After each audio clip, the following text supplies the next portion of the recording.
Baie dankie ook vir die musiekspan, vir hulle pragtige begeleiding. Kom ons sit net so dan bid ons saam.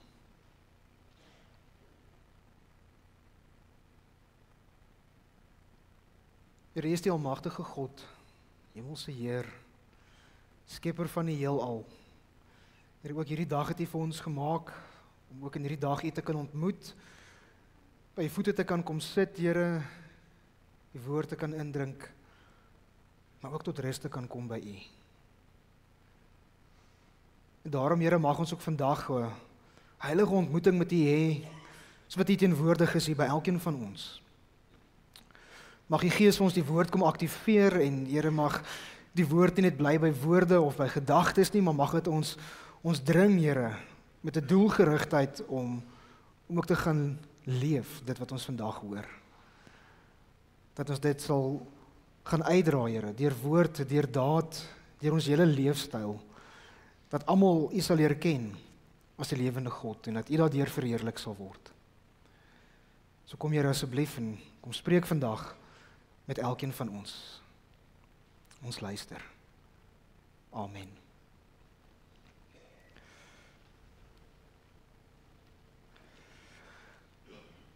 Julle sal sien dat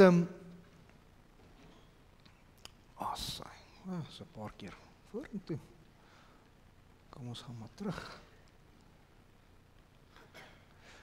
Vandag se tema gaan juis oor die oorvloedige seën van die Here en julle het gesien hoe pragtig alles hier opgemaak is, hier's tot lieflike wart lemoen en wonderlike groente en vrugte en ek weet julle het dit laas jaar ook gedoen en dis so 'n mooi geleentheid wat ons net sê maar die Here seën ons in oorvloed.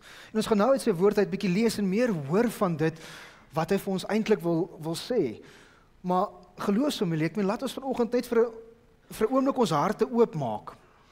Ons gedagtes oopmaak vir hierdie diepgaande waarheid dat God, ons God, dat hy vrygewige gewer is, dat hy lief is vir elkeen van ons, dat hy van die begin van die skepping af het hy homself getoon as iemand wat sy kinders, sy skepping wil seën. En ons sien dit al vroeg daar in Genesis hoe God vir Adam en Eva geseën het deur te vir hulle voorsien alles wat hulle nodig gehad het. Hulle het letterlik die paradys gehad, dit wat ons eendag nog sal kry.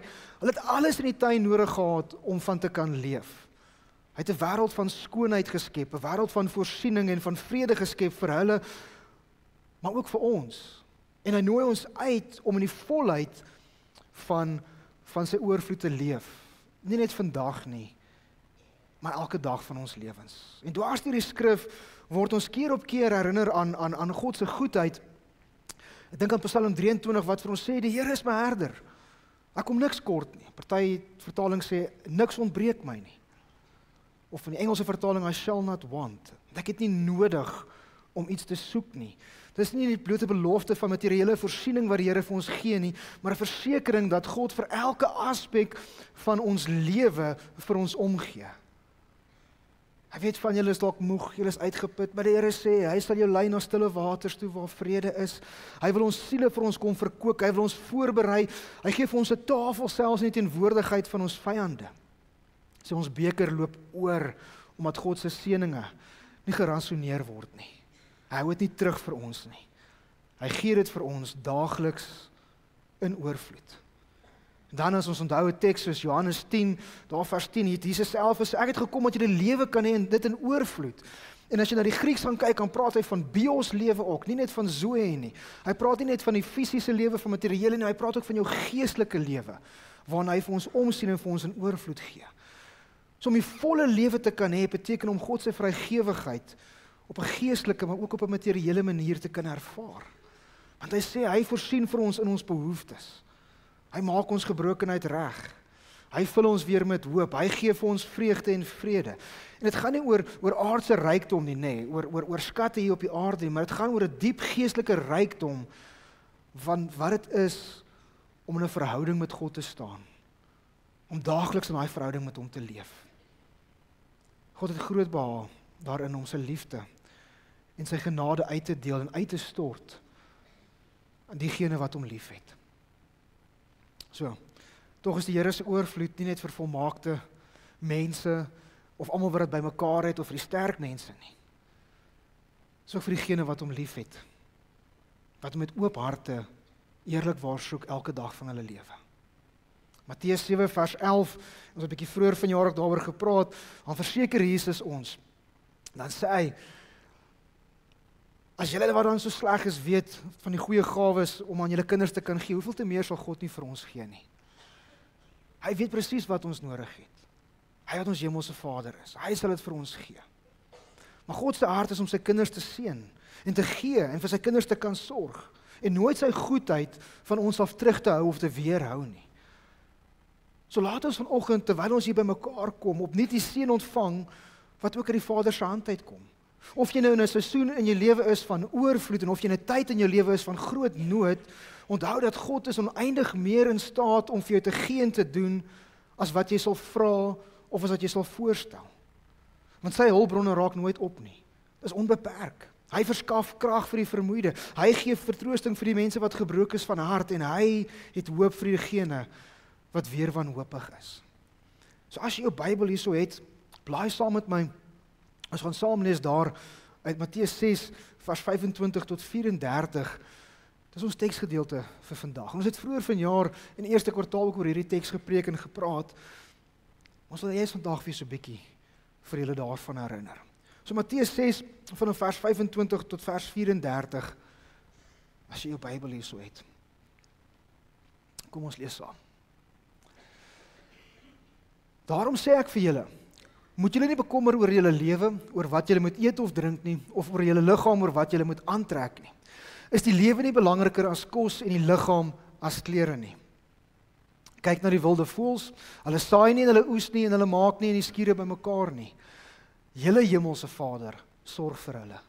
Is julle nie baie meer werd as hulle nie? Trouwens, wie van julle kan deur hom te bekommer sy lewe met 1 enkele uur verleng? En wat bekommer julle oor klere? Let op hoe groei die veldlelies. Hulle swoeg nie en hulle maak nie klere nie. Maar ek sê vir julle, selfs Salomo in al sy pragt was nie geklee soos een van hulle nie. As God dan die gras van die veld wat vandag nog daar is en môre verbrand word, so versier, hoeveel te meer sal hy dan nie vir julle sorg nie, julle klein gelowiges. Julle moet julle dus nie bekommer en vra, wat moet ons eet of wat moet ons drink of wat moet ons aantrek nie. Dis alles dinge waaroor die ongelowiges begaan is. Julle hemelse Vader weet tog dat julle dit alles nodig het. Nee, beywer julle allereers vir die koninkryk van God en vir die wil van God, en dan sal hy julle ook al hierdie dinge gee. Moet julle dus nie oor môre bekommer nie, want môre bring sy eie bekommernis en elke dag bring genoeg moeilikheid van sy eie. Net sover ons teksgedeelte vandag. Vandag se teksgedeelte bring vir ons hierdie kontras wat ons sien tussen afbrekende angs wat ons soms ervaar, wat ons verkrippel en wat ons met vrees oorval, oor materiële behoeftes wat ons het en al die dinge. Dit staan in kontras met God se bevrydende oorvloed en sorg wanneer 'n mens jou prioriteite in lyn bring met God se koninkryk. En dis eintlik die sentrale tema wat vandag hier gesê word. As jy kyk dan na vers 33 op die bord, dis wat uitgelig word. Is dat wanneer ons God ons eerste prioriteit maak, hy beloof dat hy vir ons in alles sal voorsien. Dis God se belofte. God eerste. En hy sal vir ons voorsien in dit wat ons nodig het. Maar die realiteit van angs is dat bekommernis is 'n universele stryd waar ons almal mee sukkel. Dis is 'n standaard instelling, wil ek amper sê, in ons vinnige wêreld van die ratreis waar ons mee besig is en gejaag is en net probeer geld maak en oorleef en floreer in al die klas van dinge. Mense bekommer hulle oor finansies. Mense bekommer hulle oor werk, oor gesondheid, oor die toekoms van hierdie land, oor die toekoms van ons kinders. Maar dan Jesus in sy bergpredikasie wat ons in die eerste kwartaal moes behandel, het spreek hierdie kop aan en hy gee opdrag vir ons om nie angstig te wees nie. En ek het vroeër vanjaar daar in Matteus 6, was dit my teks gewees om te preek, maar in die eerste kwartaal waar Jesus juis hierdie groot spanning beklemtoon het, waar hy gesê het, maar ons kan nie vir God dien en vir mammon wil dien, of die materiële dinge en die sorge en die probleme van die wêreld nie. Hy sê is of God of nie. Jy moet kies. Maar jy kan nie God en die wêreld of mammon en die materiële dinge wil hê nie. So Ons angs wat ons het, ons vrees wat ons het, ons bekommernisse wat ons het, dit openbaar dikwels ons misplaaste prioriteite. Maar dit openbaar ook ons gebrek aan geloof in God se sorg. Maar die teenmiddel vir angs en vir bekommernis is om ons passie en ons prioriteite van aardse strewe na hemelse skatte te herlei. Spesifiek deur God se koninkryk eerste te soek. Dit ons eerste prioriteit te maak, want wanneer ons God eerste stel, dan beloof hy so sy woord daarso, dat in elke behoefte van ons sal voorsien. Maar voor ons by dit kom ons praat so 'n bietjie oor hierdie nutteloosheid en dwaasheid van bekommernis, van angs en van vrees wat ons het. Jesus begin deur te beklemtoon oor hoe onnodig en hoe ondoeltreffend angs eintlik in ons lewens is. Dit verkrippel ons. Dit keer dat ons nie God kan raak sien nie. Dit keer dat ons nie God se seëninge kan raak sien nie. Dit steel ons krag, dit steel ons lewensvreugde. Daarom kan ons nie op God fokus nie, want ons fokus op ons omstandighede waarin ons nou sit. En dis die lekker ding wat die duiwel doen, waarmee hy ons kap elke keer op keer, nê. Maar wat gaan ons môre eet? Of wat is die klere wat ons gaan aantrek? Of gaan ons genoeg geld hê vakansie te hou? Of gaan ons genoeg geld hê vir dit? En as ons weer sien, is ons so besig met al hierdie dinge, dat ons vergeet van God, wat 'n liefdevolle en genadige God is, wat ons eintlik in oorvloed wil seën. En soos ons vasgevang in aardse en materialistiese dinge. En Jesus sê, nie oor dit bekommer nie. Dis nie waaroor die lewe gaan nie. Die bekommernis is onlogies. Jesus redeneer dat die lewe belangriker is as kos, die liggaam belangriker is as klere. Hy is 'n God wat self vir ons die lewe gee. Hierdie lewe wat ons nou het, hierdie lewe wat ons moet leef elke dag. Daai selfde God sal vir jou voorsien in jou kos, hy sal voorsien vir jou in jou klere, hy sal voorsien dat jou lewe kan aangaan. Hy sal jou lewe self onderhou, nie jy nie. Hy sal vir jou voorsien in dit. Dis die bekommernisse maak berge uit molshope, wat basiese benodighede verhef tot 'n vlak van uiteindelike kommer, amper sê komkommer. Hy gaan ook verder aan en sy bekommernis is ondoeltreffend en is onproduktief. So Jesus vra eintlik 'n retoriese vraag. Hy sê hierso, hy sê, kan enige een van julle deur jouself te bekommer, of in vrees te leef, of in angs te leef, jou lewe met 'n uur verleng? Hy sê, nee, nou hoekom doen jy dit? Dis onlogies. Moet dit nie doen nie, dis onproduktief, is ondoeltreffend. Hy se bekommernis is nutteloos. Dit verswak vandag van sy krag en dit kan nie môre se uitkoms verander nie. So as jy geen mate van angs kan 'n enkele uur by jou lewe byvoeg of by jou statuur byvoeg nie. Hy sê kommernis bereik niks anders as om spanning te veroorsaak en 'n verminderde vreugde in jou lewe nie. Dit steel die lewensvreugde. So hou op worry man. En daarom gee Jesus vir ons 'n les uit die natuur uit. Hy sê, want bekommernis is eintlik ook 'n gebrek aan geloof. En dan praat hy van die natuur, hy sê van die wilde voëls. Hy sê hulle saai of hulle maai nie. Maar tog voed God hulle daagliks. God sorg vir hulle. En hierdie argument gaan oor, is die argument van 'n mindere tot 'n grotere mate. Hy sê, ons is dan soveel meer as voëls. Ons is God se beelddraers. Ons is geskape in God se beeld. Is ons nie vir God belangriker as hierdie voëls nie? Maar tog versorg God daai voëls ook. Hoeveel te meer sal hy nie vir jou doen nie? Vir my, vir ons. Dan praat hy van die wilde veldlelies. Hy sê hulle arbei nie, hulle groei en spin nie draad, tog is hulle elkeen geklee in die pragt wat Salomo net sal wens van. Dis wat God doen.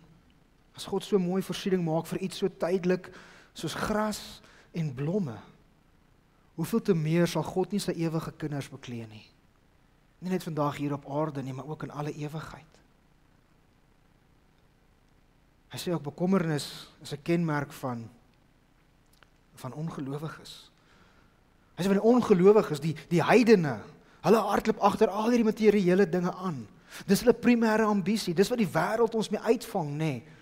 As jy nie so aantrek of so lyk nie, as jy so vir geld maak nie, en as jy besig is van die rotresies nie, dan val jy uit.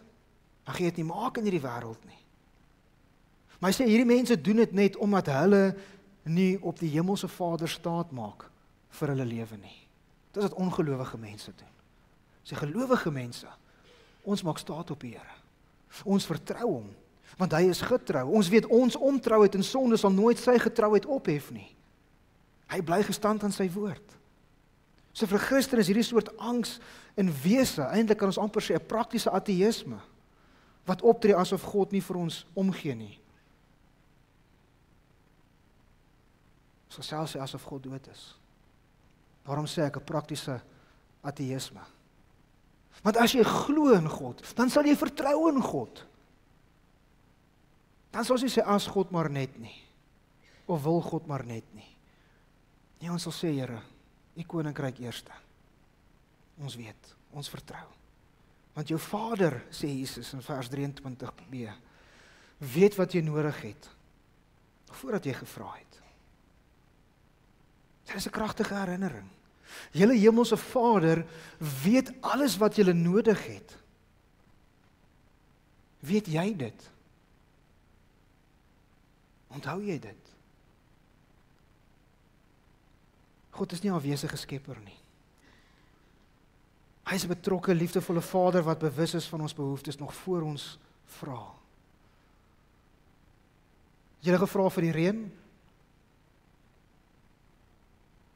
Miskien. Maar God in sy wysheid het dit vir ons gegee. Hy weet ons het hierdie reën nodig. Hy hou sy skepping in stand. Dit bring ons juis by die tweede groot punt wat ek wil maak vandag. Van die prioriteitsbeginsel.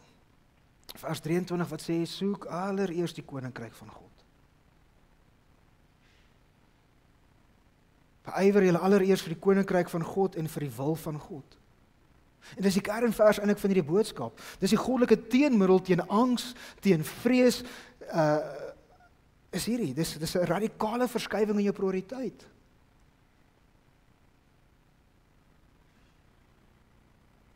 En miskien moet ons dalk net vir 'n oomblik stil staan hier. Wat beteken dit om jou te beywer vir die koninkryk van God? Wat beteken dit om te soek vir die koninkryk van God? Moet ons 'n soekparty uitstuur met ligte en honde, bloedhonde en dit gaan opryk? Wat moet ons doen? Is dit die geld wat ons vir die kerk gee? Is dit die dankoffer wat ons gee? Wat is dit om jouself te beywer vir die koninkryk van God? Want as ons hierdie vraag reg verstaan, dan kan ons dit uitleef. As individu, maar ook as 'n geloofsfamilie. Want as ons hierdie nie reg verstaan nie, dan is ons nie besig met die dinge van die Here nie. Dan moet ons nie vra, hoekom gaan dit swaar nie? Hoekom sukkel ons nie? Hoekom wil die Here ons nie seën nie?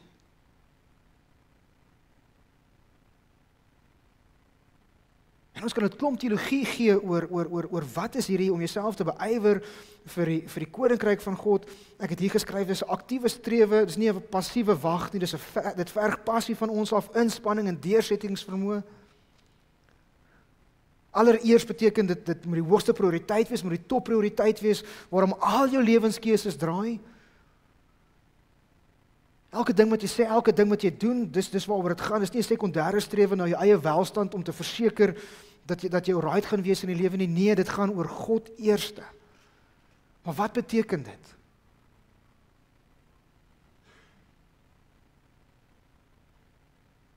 Is dit net hier op 'n Sondag? Is dit môre wanneer jy opstaan? Is dit daar by jou werk? Hanteer jy jou mense wat vir jou werk of jou kollegas of wie ook al van so 'n manier dat hulle weet God heers in jou lewe? Hanteer jy jou vrou, jou man, jou kinders op so 'n manier? Want dit is eintlik waaroor die hele koninkryk gaan. As jy sê, beywer jouself allereers vir die koninkryk van God, dan beteken dit Jesus is koning in jou lewe. Daar's 'n Engelse spreekwoord wat sê, Jesus isn't king of all, of above all, is not king at all. So dit beteken, God moet regeer in jou verhouding met jou man en jou vrou. Hy moet regeer in jou verhouding met jou kinders. Hy moet regeer in jou verhouding met jou werksmense. Hy moet regeer in elke verhouding van jou lewe. Hier waar ons as geloofs sommer hier saam is. Want ons is sy kinders. En hy is die koning. Jy is 'n prins en 'n prinses van God, die koning. En as jy 'n prins en 'n prinses is, dan is daar sekere reëls waaraan jy moet voldoen. Gaan kyk na die koninklike familie, hulle kan nie net lewe soos wat hulle wil nie, nê. Daarom het wie se rooi kop Harry gesê het, maar hy's nou klaar, hy wil sy eie ding doen. Maar as jy in 'n koninklike familie is, kan jy nie net doen wat jy wil nie. Daar's sekere reëls, daar's sekere standaarde, 'n sekere status wat jy aan moet volhou. En as jy dit nie gehoor het vandag nie, elkeen van jou wat sit hierso, jy is 'n kind van God. En hy is die koning van jou lewe. En daarom moet jy optree en lewe op so 'n manier dat hy regeer in jou lewe. Dat nie net jy dit besef nie, maar almal wat oor jou lewenspad kom. Of jy vandag hier uitgaan en gaan winkels toe gaan, of jy by die werksplek gaan wees môre, by jou huis in jou woonbuurt, of jy by die skool is as kind of wat ook al. As jy eksamen gaan skryf, moet hulle weet jy is 'n kind van die Here. Want God se koningsheerskappy heers in jou lewe. Dis wat dit beteken om jouself eenkant toe te skuif, die grootste gebod na te kom, van lief wees vir God met alles wat jy is en jou naaste soos jouself. Dan is daar nie plek vir jou troontjie en jou kroontjie nie. Dis net plek vir die Here. Daarom sê hy, soek allereers. Hoekom? Wat is die doel? Want die koninkryk van God en sy wil. Dis die doel. Want dan leef ons dit uit. Dan verander ons dit. Ons het Vrydag in 'n gesprek met 'n pastoor van die AGS kerk in Nelspruit. Hy sê 70% accurate as 82%, maar nietemin 70, 80%, 82% maak nie saak nie. Kom ons vat dit 75, ons kry average. Dis wat die sensus sê ons land is. Ons is 70 of 82% Christene. En sê ons laat die koninkryk kom, laat die wil geskied net soos in die hemel so ook op die aarde. Kan jy jouself indink, as ons land, blank, nie blank, man en vrou, seun en dogter, onsself onder die heerskappy van God plaas, hoe verander ons hierdie land? Hoe verander ons die wêreld? Jesus het dit met 12 disippels gedoen. Kan jy jouself indink? My wiskunde is nou nie so goed nie. Johannes, jy sal moet help. 60 miljoen, 70% van dit. Hoeveel is dit? 42. 42 miljoen, sê Johannes. Ek sal sy woord vat vir dit. 42 miljoen mense wat onder die heerskappy van God staan. Ons verander die wêreld. Ek beloof julle dit. Maar dan moet hierdie prioriteitsbeginsel in ons lewe realiteit word. Want ons doel is die koninkryk en die wil van God. Daarom moet ons dit ywerig soek. Daar moet 'n gevoel van dringendheid en 'n doelgerigtheid op ons wees, soos 'n mens wat sal soek na iets wat verlore is. Want die koninkryk beteken om onsself te onderwerp aan God se heerskappy en sy wil in ons lewens, soos ek gesê het, persoonlik of gesamentlik. Beteken om ons aan God se heerskappy te onderwerp in elke area van ons lewe. Dat ons onder sy leiding en sy beheer sal leef. Jy het oor aan gedink of vir God te vra dat hy die koning moet wees van jou verhouding tussen jou en jou vrou, of jou en jou man. Sê altyd daar moet nie 'n derde wiel wees in 'n huwelik nie, dit is so, dit moet nie. Maar die derde persoon is God drie-enig. Met jou oor aan gedink. En so kan jy elke faset, elke aspek van jou lewe kan jy navra. Wie is eintlik besig om te regeer in my lewe? Wie is eintlik die koning in my lewe? Is dit my bankbalans, is dit my werk? Is dit my eggenoot? Wat is dit? Wie is dit? Sy wil dit behels die najaag van heiligheid, van heilige en 'n gehoorsame lewe leef wat aan God se morele standaarde gemeet kan word. Waar sy wil en sy manier van leef so kan wees dat ons sy karakter sal weerspieël, dat meer mense God kan leer ken as die Vader wat ons oorvloedig liefhet en seën. Dit manifesteer in ons verhoudings deur geregtigheid, barmhartigheid en liefde vir ander mense. As Matteus 25 sê om die hongeres te voed, die naaktes te kleed, die wat dors is, koue bekers water aan te dra. En dit sal in elk geval kontrasteer met ons self fokus wat ons eie angs en skynheiligheid veroorsaak. Ek wil graag afsluit. Hy sê in 33 tot 34, wanneer ons lewens herrangskik volgens God se prioriteit, dan volg 'n merkwaardige belofte. Dan is daai laaste deel wat hy vir ons sê, dan sal hy, dis nou God die Vader, julle ook al die dinge gee. Wanneer ons in sy behoeftes voorsien. En al hierdie dinge verwys na die basiese benodighede wat Jesus opgenoem het, soos kos en soos klere, nie noodvoudig noodwendig leksheid of oortollige rykdom nie, maar aan dit wat ons nodig het. Daarom is nie vandag vir julle geld hier neergesit of iets, of klere, of 'n sportskar of iets, want jy het dit nie nodig nie. Maar die Here voorsien in die basiese, wat ons elke dag nodig het. En wanneer ons op God se agenda fokus, dan neem hy die verantwoordelikheid vir ons materiële behoeftes. Dis amper soos 'n ingooi winskoop, wil ek sê, van God. Ons sê altyd, al wat jy nodig het is Jesus, maar ons weet dis nie die waarheid, want ons kry meer as net Jesus en sy verlossing. Ons kry ewige lewe, nê. Ons kry leiding oor hoe ons vandag moet leef. Vertroue, dat hy ons nooit alleen gelaat nie. Dis 'n byproduk of 'n byvoeging tot ons hoofstrewe. Ons jaag nie die seëninge na nie, ons streef God na, wat ons in elk geval seën. En dan sal die seëninge in elk geval volg. So die belofte is die versekering van God se getroue en sy onfeilbare voorsiening vir ons werklike behoeftes, wat 'n diep gevoel van veiligheid, maar ook vrede vir ons bied, wat wêreldse omstandighede te bowe gaan. Ek kan dit nie verstaan nie. En daarom moenie bekommerd wees oor môre nie, want môre sal sy eie bekommernis bring. Vertroue in God stel ons in staat om die huidige oomblik van vandag, om hier te kan lewe, om ons probleme vandag hier so te kan hanteer, om nie lam gelê te word deur dit nie, of oor wat in die toekoms dalk gaan gebeur nie. Maar hierdie daaglikse vertroue, dit bou geestelike veerkragtigheid, en dit laat ons toe om te fokus op vandag se genade, eerder as op môre se potensiële probleme. Leef eendag op 'n slag, sê Jesus. Jesus sluit af deur ons te beveel, sê moenie oor môre bekommerd wees nie. Ons moet in die hede leef vandag hier.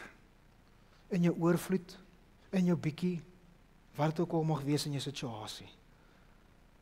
Vertrou God vir die genade, vertrou God vir die krag wat benodig is vir vandag se probleme. Vergeet van môre. Hy roep ons uit, Jesus, uit 'n lewe van gedisoriënteerde honger en angs na 'n lewe van doelgerigtheid, 'n lewe van vrede en oorvloedige voorsiening. Sê die wortel van bekommernis is ongeloof. Maar die oplossing is aktiewe vertroue en geloof in 'n liefdevolle en bekwame God. Ons kan bekommernis vervang met gebed. Ons kan bekommernis vervang met danksegging en ons kan bekommernisse op die Here werp, want hy gee vir ons om. Soos 1 Petrus 5 vers 7 en Filippense 4 vers 6 tot 7. So ek wil die uitdaag vandag. Ek wil die uitdaag om jou prioriteite te evalueer. Wat is dit waardeur jou lewe gekenmerk word? Is dit angs, vrees, of word jou lewe gekenmerk deur 'n rustige vertroue in die Hemelse Vader? Watter koninkryk geniet voorrang of prioriteit in jou lewe?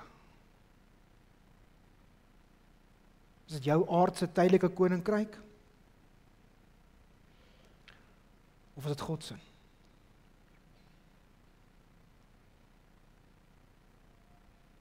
Soek of beywer jouself hierdie week aktief en doelbewus allereers vir die koninkryk van God. En dis die sleutel, dis hierdie prioriteitsbeginsel van Matteus 6 vers 33, dat wanneer ons sy koninkryk en sy geregtigheid en sy wil ons primêre passie en strewe maak, dan kan ons verseker wees dat ons liefdevolle Vader, hy sal vir ons sorg vir alles wat ons werklik nodig het. Daarom mag jy hierdie week begin met 'n nuwe roetine. Mag jy jou dag begin en vir God die eerste vrugte van jou tyd gee, deur gebed, deur die lees van sy woord. Belyn jou daaglikse besluite met sy wil. Wat gaan van jou bekommernis? Leun in en geloof in. Soek, beywer jou aktief, maar ook doelbewus vandag allereers vir die koning en sy koninkryk. En mag jy leef vanuit sy oorvloedige seëninge. So terwyl jy vandag vertrek, gaan met vertroue dat jy 'n geliefde kind van God is. Dat jy diep versorg word en dat jy ryklik geseën is. En kom ons gaan reageer ook met dankbaarheid en leef mildelik en deel die oorvloed wat die Here vir ons gee. Kom ons gaan deel dit ook uit.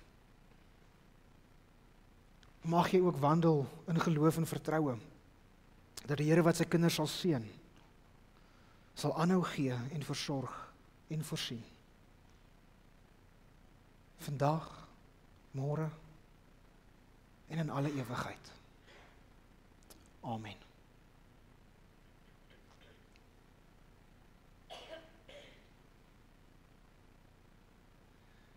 Here, ons weet dis nie die einde van die jaar nie. Ja, as almagtige God het ons gelei tot op hierdie punt. En Here, as ons so vinnig moet terugreflekteer op hierdie jaar, as ons sulke terugflitse, Here, net van seën.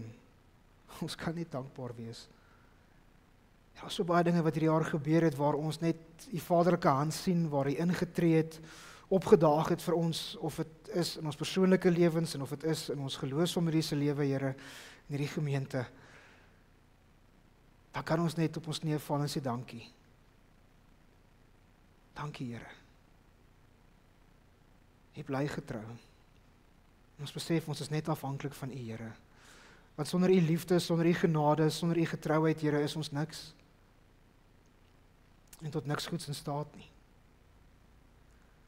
En daarom mag ons vandag en elke dag van ons lewe net weer eens perspektief kry, Here, om op U koninkryk te fokus. En soos wat ons dit doen, Here, dat ons sal verstaan wat U wil is, wat U van ons vra, wat U van ons verwag, dat ons in situasies waar ons onsself kan bevind, Here, daar steeds kan lewe dat U koninkryk sigbaar is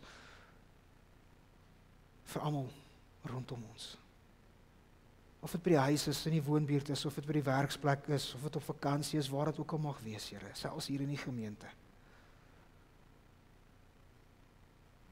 En daarvoor vra ons vir die Heilige Gees om vir ons leiding te gee, vir ons krag en wysheid te gee en insig te gee, Here, om nie op onsself te fokus in ons omstandighede en situasies nie, maak nie saak hoe sleg dit is nie, maar dat ons oë steeds gefestig sal wees, Here, op U.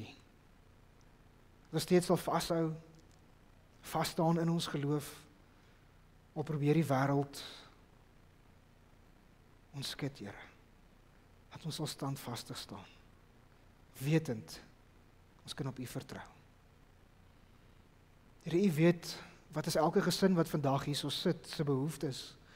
U weet wat is hulle bekommernisse, U weet wat is hulle vrese, U weet wat maak hulle angstig, U weet wat gee vir hulle vreugde en vrede, en is my gebed, Here, dat hulle sal kom vrymaak ook van dit.